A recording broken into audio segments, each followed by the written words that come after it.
नमस्कार मित्रांनो, ठरलं तर मग या मालिकेच्या आजच्या भागात आता प्रियाचे आई-वडील, प्रियाच्या वागण्यावरून बरोबर हीच आपली मुलगी आहे, त्याचप्रमाणे तिच्या जन्मखुणेवरून प्रियाच आपली मुलगी असल्याचं जेव्हा आता तिच्या समोर सत्य उलगडतात, तेव्हा आता तिच्याकडून भरमसाठ अशा पैशाची मागणी करून तू आम्हाला पैसे पुरव नाहीतर आम्ही तुझं सत्य या घरासमोर उघडकीस आणू की तू आमची मुलगी आहेस, त्या रविराज किल्लेदारची नाही. त्यामुळे आता जेव्हा प्रियाच्या अंगावर येतं तेव्हा इतके पैसे द्यायचे कुठे. म्हणूनच आता ती ठरवते की आता रविराज पण मला उभं करणार नाही. म्हणूनच ती प्रतापच्या रूममध्ये म्हणजेच कल्पना आणि प्रतापच्या रूममध्ये जाऊन पैशांची चोरी करायला जाणार. तेवढ्यातच आता सानक्ष सायलीने बरोबर तिचा डाव ओळखून तिची चोरी पकडलेली असते आणि अशा प्रकारे आता प्रियाच्या विरोधात व्हिडिओ बनवूनच तिने पुरावा मिळवलेला असतो आणि तोच पुरावा जेव्हा अश्विन आणि घरच्यांना सायली दाखवणार तेव्हा प्रियाचे खरे रंग कसे कळणार आणि प्रिया घरात चोरी करत असल्याचं लक्षात येताच अश्विन कशा प्रकारे तिला हाताला धरून घराच्या बाहेर लोटून काढणार, त्याचप्रमाणे हेच प्रियाचे आईवडील असल्याचं सिद्ध होणार, हे सगळे आपल्याला आजच्या या भागात पाहायला मिळेल. त्यामुळे व्हिडिओ अगदी शेवटपर्यंत नक्कीच बघा. तर मित्रांनो, आतापर्यंत आपण मालिकेत पाहत होतो की प्रियाचे जे आईवडील आहेत ते घरी आलेले आहेत, कारण ते सायलीचे आईवडील म्हणून त्यांनी घरात एंट्री केली आहे.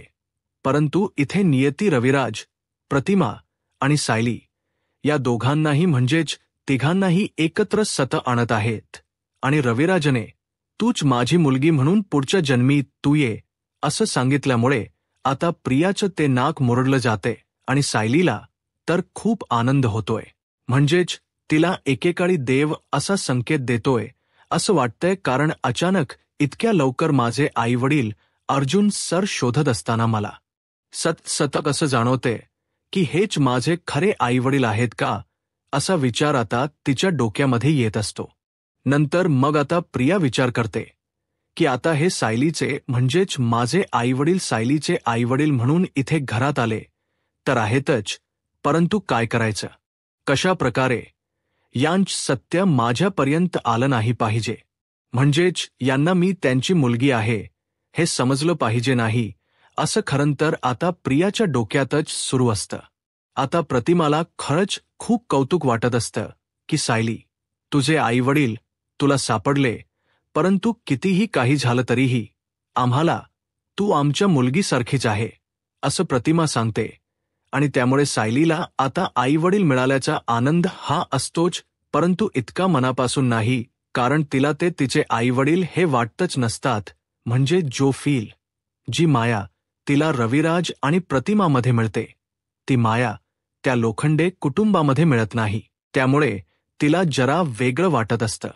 नंतर मग इथे आता प्रियावरती पूर्णपणे लक्ष सायलीच असतं. किती काही झालं तरी प्रियावरती तिचा अजिबातच विश्वास नसतो. म्हणूनच ती ठरवते की आता या सगळ्यात जरी माझे आईवडील आले असले तरीही प्रियावर बारीक लक्ष ठेवायचं आणि लोखंडे कुटुंब हे आता तिथेच राहतं.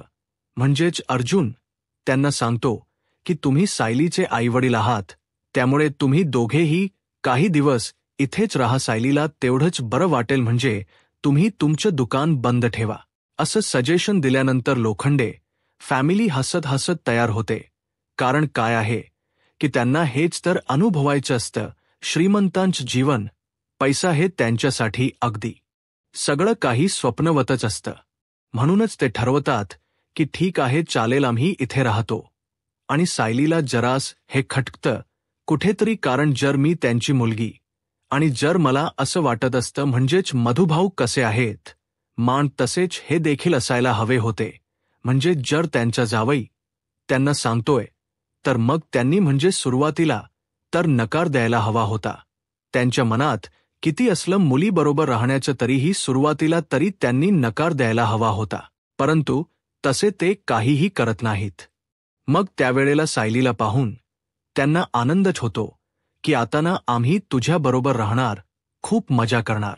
खरं तर त्यांचा एक प्रकारचा जो वर्ट स्वभाव असतो तो सगळ्या घरच्या समोर येत असतो, कारण सायली अशी मुलगी आहे आणि तिचे आई वडील अशा प्रकारचे तर अर्जुन आणि सायली त्याचबरोबर घरातल्या सगळ्यांनाही जरा वेगळंच वाटत असतं. खरं तर हा स्वभाव हा प्रियासारखा आहे, म्हणजे प्रिया अशी आहे, म्हणजेच पापलेली सगळ्या गोष्टींसाठी, श्रीमंतीसाठी आणि घरातल्या चांगल्या बंगल्यात राहण्यासाठी वगैरे.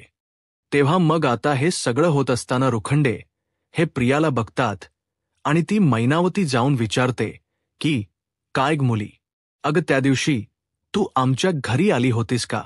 म्हणजे आमच्या श्रद्धा टेलमध्ये तेव्हा येऊन निघून गेलीस. तेव्हा मग ती जराशी घाबरते आणि म्हणते की, नाही मी तुमच्या इथे नाही, तुमचं काहीतरी चुकलं असेल. तेव्हा ती म्हणते की, नाही हो मॅडम, तुम्हीच त्या दिवशी आला होता. तेव्हा मग अर्जुन आता तिथे बघतच राहतो. अर्जुनला येतो जरास डाऊट, कारण त्याला असं वाटतं की कदाचित या प्रियाला अगोदरच माहीत पडलं असणार की हे सायलीचे आईवडील आहेत आणि सायलीचे आईवडील तिला सापडू नयेत यासाठीच काहीतरी ती प्लॅनिंग करत होती. म्हणजेच तिच्या त्याच्या सगळं लक्षात येऊ लागलेलं होतं की कशा प्रकारे एका माणसाने मला केस देण्यासाठी बोलावलेलं होतं, परंतु काही केस न देण्याच्या अगोदरच त्याने मोबाईल वगैरे बंद केलेला असतो. हे सगळं आता अर्जुनला आठवतं आणि तो म्हणतो की, लिवेट तरीही मी माझं काम केलंच. माझ्या सायलीला मी तिचे आई वडील मिळवून दिले. नंतर मग आता ती म्हणायला लागते की, अगं मुली, मला ना जरा वेगळंच वाटतंय. म्हणजे ना मला एक गोष्ट समजत नाही की तू त्या दिवशी आली होतीस खरं, मग आता तू घाबरली का आहेस? तेव्हा आता ते म्हणते की, नाही हो, मी आली असेल चुकून कदाचित, कारण मी माझी एक मैत्रीण तिथे राहते ना, तिथे आली असेल. असं सगळं ती खोटं सांगते. परंतु हे सगळं होत असताना तिच्या चेहऱ्यावरचा बदलता रंग जो असतो तो अगदी व्यवस्थितपणे ते दोघे जणही बघत असतात आणि तेव्हा प्रियाचा चेहरा बघून तिला जरासा डाऊट येतो की या मुलीच्या घरातलं वातावरण वागणं पाहता आम्हाला ना हीच आमची मुलगी वाटायला लागली. म्हणूनच आता ही पण आश्रमातून आलीय आणि ती सायली पण आश्रमातून आली आहे. म्हणूनच आता ते दोघे जणही ठरवतात की आपण एक काम करूया, आपण ही जी तिची माझ्या मुलीची जन्मखून आहे ती बघता येईल. म्हणूनच आता प्रिया ही तिच्या मानेवरची जन्मखून काही दाखवायला तयार नसते. तेव्हा मग आता हे सगळं होत असताना स्वतः जी मैनावती असते तिचे केस पटकन बाजूला करते आणि जन्मखून बघते तर म्हणते की, हो, ही काय आपल्या बबलीचीच तर ही जन्मखून आहे. आपल्या बबलीच्या मानेवर एक काळा धिपका होता, बरोबर ना हो? तेव्हा मग लोखंडे म्हणतो की, हो, अगदी बरोबर म्हणालीस तू, म्हणजे हीच आपली मुलगी आहे. खरं तर मला वाटलंच होतं, म्हणजे त्या सायलीसारखी गुणी मुलगी आपली कशी असू शकेल. म्हणजे ती मुलगी खूपच स्वाभिमानी आहे आणि आपली बबली ती तर चोयामाया करणारी होती. मग मला कळलं आता, म्हणजे हीच आपली मुलगी आहे, बरोबर की नाही? अगं बाळा, तू आमची मुलगी आहेस, तू ती सायली नाही. तेव्हा मग आता सायलीचं नाव काढल्यानंतर आणि आपली मुलगी म्हणजे आपल्या आई-बाबाने आपल्याला ओळखलं हे समजल्यानंतर खरं तर तिला खूप चिड येत असते. ती म्हणते की, हे बघा, मी तुम्हाला काहीच सांगू शकत नाहीये आणि ना मी तुमची मुलगी नाहीये. त्यामुळे प्लीज तुम्ही असं मला जवळीक साधण्याचा प्रयत्न करू नका. तेव्हा मग प्रियाच्या आई वडिलांनी तिला जन्मखून दाखवतात आणि म्हणतात की, अगं ही बघ, तूच आमची मुलगी आहे, खोटं बोलू नकोस. अगं तुझ्या मानेवरती काळा डाग होता. लहानपणी आम्हाला चांगलंच माहिती आहे, दोघा नवरा बायको, खोटं बोलू नकोस. तुझं जे बर्थ सर्टिफिकेट आहे त्याच्यावरही तुझा तो जन्म लिहिलेलीच आहे. तेव्हा मग तू आमची मुलगी आहेस आणि तू सर्वांना फसवते, असं आता ते दोघेही तिला म्हणू लागतात. तेव्हा मग प्रियाच्या चेहऱ्यावरचा रंग चिडतो, कारण या म्हाताऱ्यांनी मला ओळखलं, आता मी करू काय? तेव्हा आता प्रिया म्हणते की, हे बघा, तुम्ही ना गप्प बसा, तुमचं तोंड ना सांभाळून ठेवा, समजलं? लहानपणी तर तुम्ही मला सांभाळू शकला नाहीत ना, मग आता तुम्ही मला वायावर सोडलं आणि आता सुद्धा तुम्हाला माझं सुख बघवत नाहीये का? तुमची तोंड तुम्ही गप्प ठेवायची.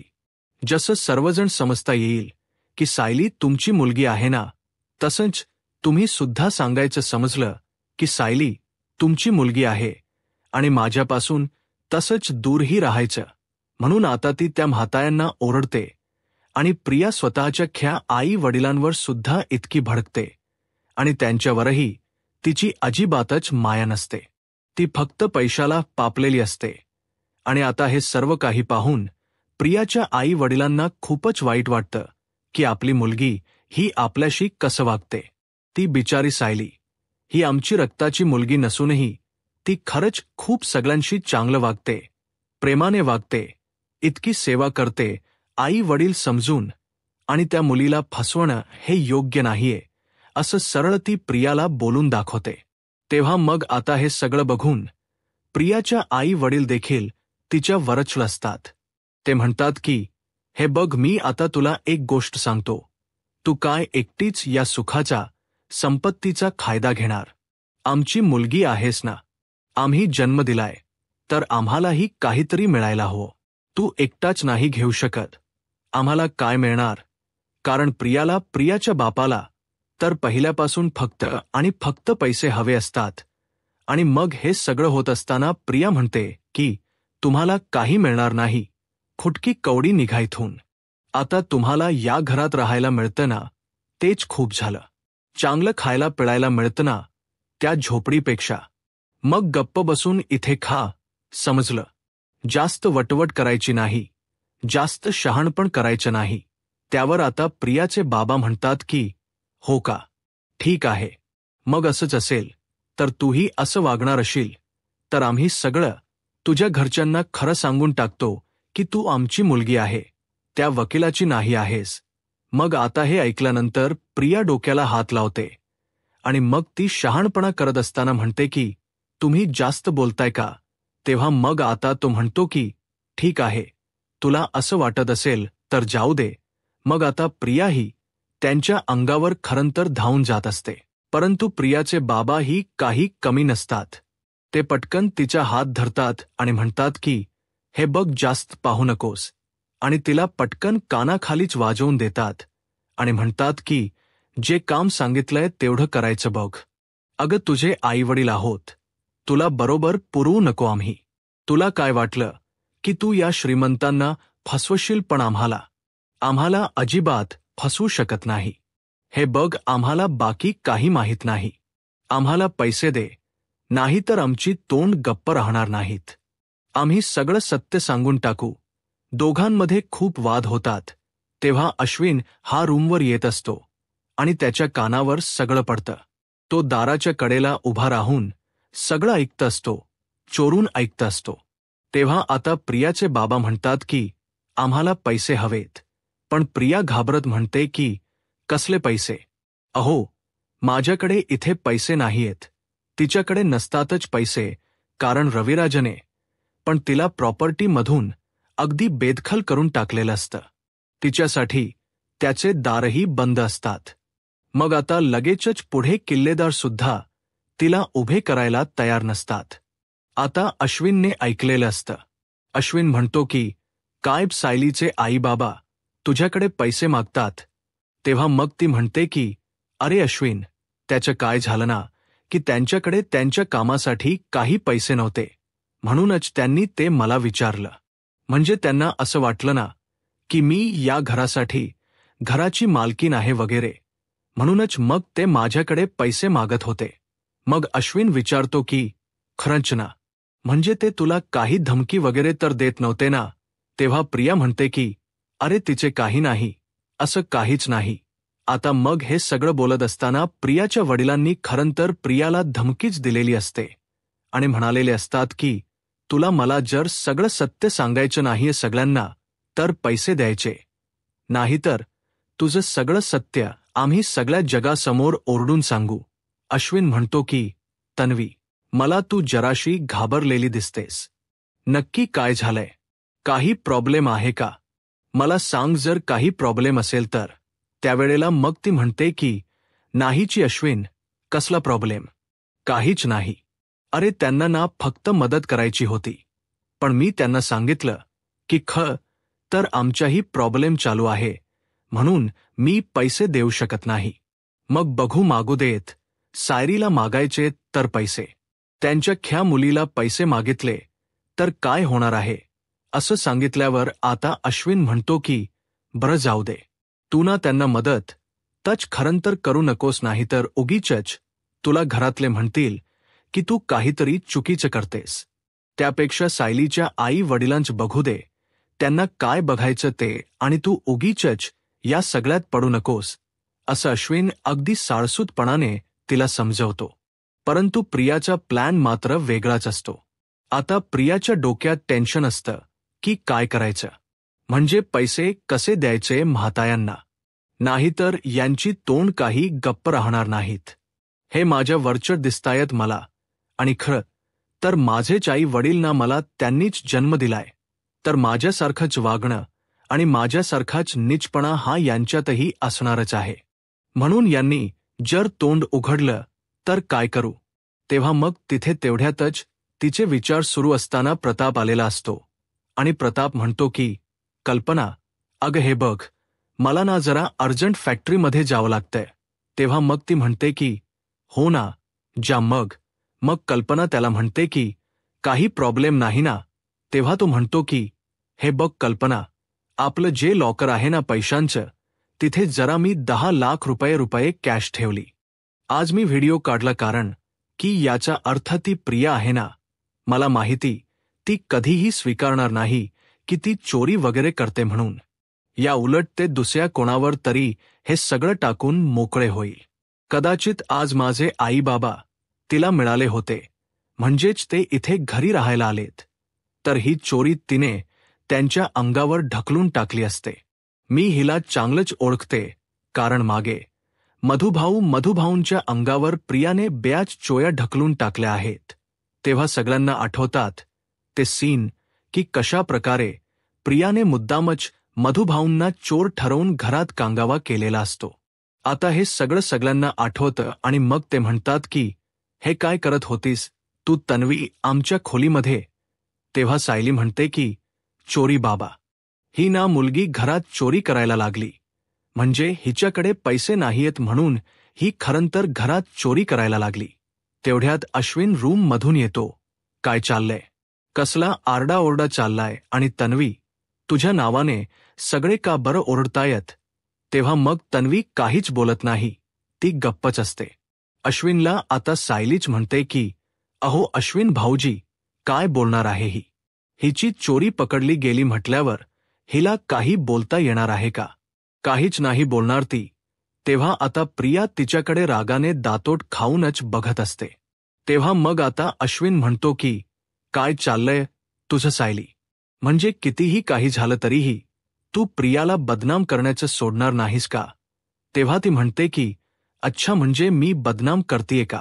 मग मला सांगा की आता जो मगाशी मी व्हिडिओ काढलाय हा मी बदनाम करते हिला, की ही आपल्या घराला बदनाम करतीये ते बघा तुम्ही. तेव्हा मग अश्विनला ती मोबाईल देते, आणि अश्विन मोबाईल मधला तो सगळा व्हिडिओ बघायला लागतो. आणि तो व्हिडिओ बघत असताना अश्विनला धक्काच बसतो की आईबाबांच्या खोलीमध्ये जाऊन ही प्रिया लॉकरमधून पैसे काढून चोरी करत असते. तेव्हा आता प्रिया डोक्याला हातच लावते. अश्विन हा तिच्यावरती ओरडतो आणि म्हणतो की हे काय चाललंय तुझं. अगं तन्वी, अगं तू बाबांच्या कपाटात चोरी का करत होतीस.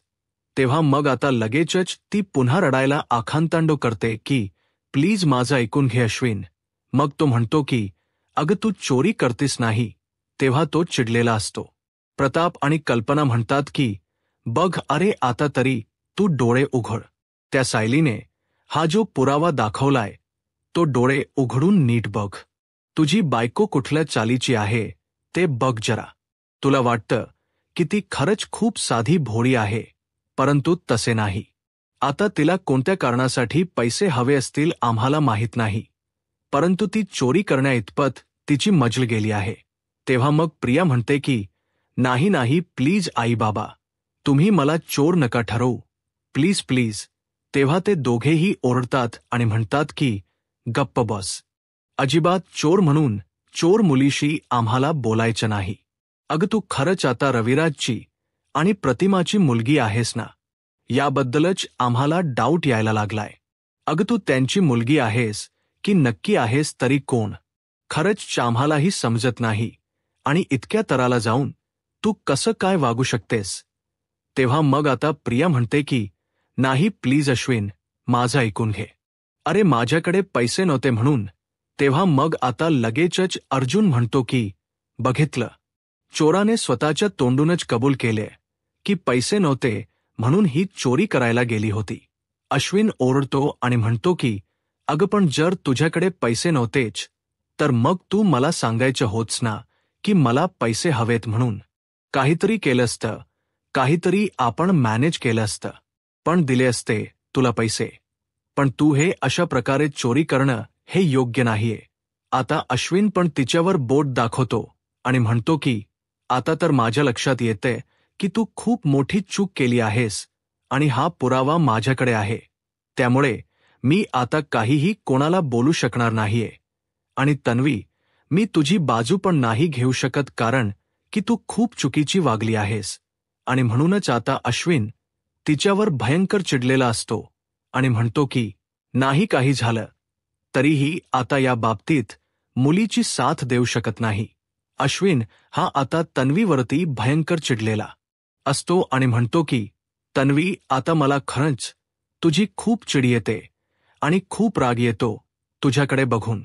मी ना तुला अजिबातच माफ करू शकणार नाही तन्वी, असं म्हणून तो तिच्याकडे बघून आता भयंकर चिडलेला असतो आणि म्हणतो की तन्वी मला माफ कर, परंतु मला आता तुझ्यासोबत राहता येणार नाहीये.